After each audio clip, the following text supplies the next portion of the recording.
Bonjour. Le projet de loi qui encadre le pass vaccinal a été présenté hier en Conseil des ministres.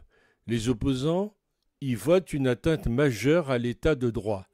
Le texte devrait être examiné dans la foulée à l'Assemblée nationale puis au Sénat, et si cette nouvelle mesure entre en vigueur, un test négatif ne suffira plus pour entrer dans les restaurants, les bars, les trains et les lieux soumis au pass sanitaire. Il est vrai que la situation Covid bafoue l'état de droit depuis longtemps.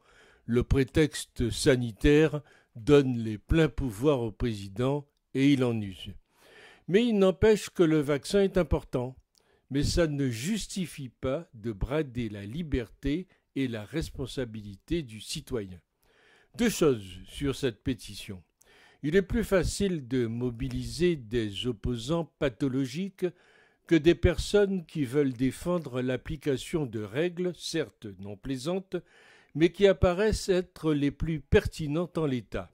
Donc il faut plus que relativiser, voire même ignorer cette pétition qui ne fait qu'agréger des pétitionnaires maladivement et irrationnellement contestataires.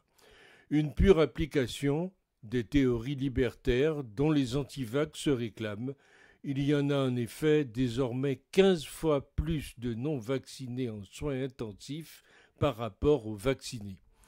Le président du comité scientifique a confirmé récemment devant le Parlement que le pass n'avait aucun effet sanitaire puisque les vaccins n'empêchent pas la transmission. Sa seule justification est de montrer que le gouvernement fait quelque chose de fort en contraignant à la vaccination pour atteindre des taux de vaccination éventuellement plus élevés.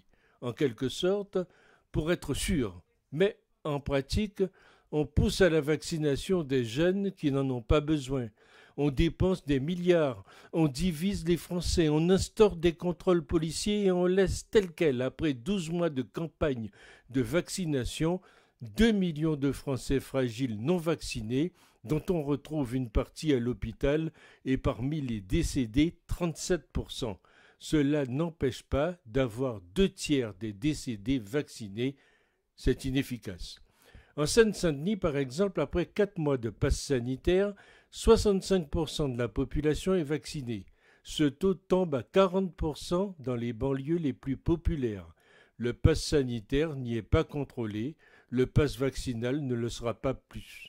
Et cela ne gêne pas le gouvernement. Aujourd'hui, le vaccin est reconnu par ses plus fervents supporters comme imparfait, mais personne ne remet en cause le dogme malgré son coût humain, les effets secondaires et financiers. Les bonnes décisions, j'en conviens, ne sont pas simples à déterminer. L'insuffisance des connaissances médicales sur les modes de contamination, et ce pour chaque nouveau variant, peut conduire à des mesures empiriques excessives ou insuffisantes. Mais comme beaucoup de gens autour de moi, je suis stupéfait de l'absence totale de réaction des partis d'opposition, surtout républicains. Il est maintenant avéré que le vaccin ne permettra pas d'arrêter la Covid et ses différents variants. Sinon, pourquoi les vaccinés doivent porter le masque, respecter les gestes barrières, faire des tests comme les non-vaccinés?